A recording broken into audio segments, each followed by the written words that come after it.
Little hearts, welcome to a new episode. Today's story is taken from the book of Exodus, chapters 1 to 20. A long time ago, after the time of Joseph, the Israelites, God's people, began to grow in number in the land of Egypt.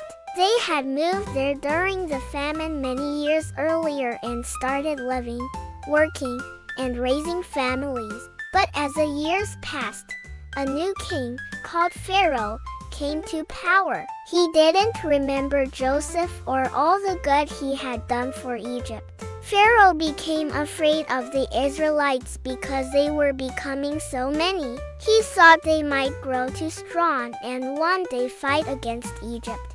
So he made them slaves and forced them to work very hard, building cities and doing heavy labor. But the more they were treated badly, the more they multiplied. So Pharaoh came up with a wicked plan.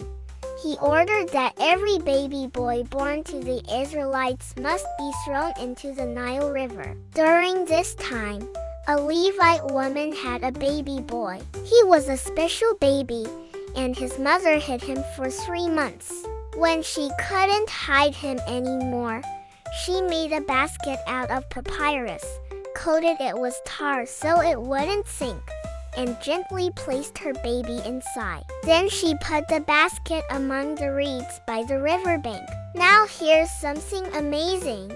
The baby's big sister, Miriam, stood at a distance watching to see what would happen. Soon, Pharaoh's daughter came to the river to take a bath. She saw the basket, opened it, and found a crying baby. She felt sorry for him and said, "This must be one of the Hebrew babies." Miriam, who had been watching, quickly ran up and asked, "Shall I go and get one of the Hebrew women to nurse the baby for you?" "Yes, please," said Pharaoh's daughter. So Miriam ran and got the baby's own mother. Pharaoh's daughter said to her, "Take this baby and nurse him for me, and I will pay you." Imagine that.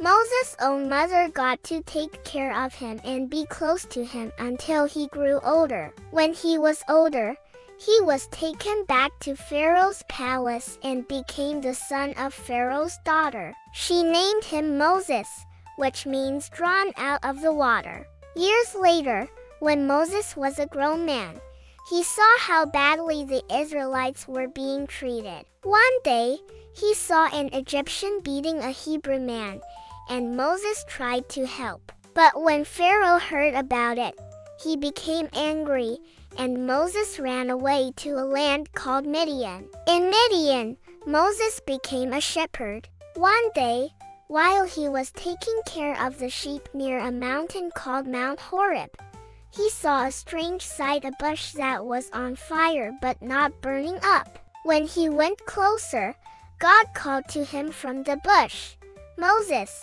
Moses!" God told Moses that he had seen the suffering of his people in Egypt and he was going to use Moses to set them free. Moses was scared, but God promised to be with him. So Moses returned to Egypt with his brother Aaron, and together they went to Pharaoh with God's message, "Let my people go." Pharaoh refused and made life even harder for the Israelites. So God sent 10 powerful plagues. Water turned to blood, frogs, lice, lice, sickness, hail, darkness, and more. Each time, Pharaoh's heart was hard, and he refused to let the people go. Finally, after the 10th plague, when all the firstborn sons of Egypt died, including Pharaoh's own son, he finally agreed to let the Israelites leave. So Moses led the Israelites out of Egypt. But Pharaoh changed his mind and chased after them with his army. The people were afraid,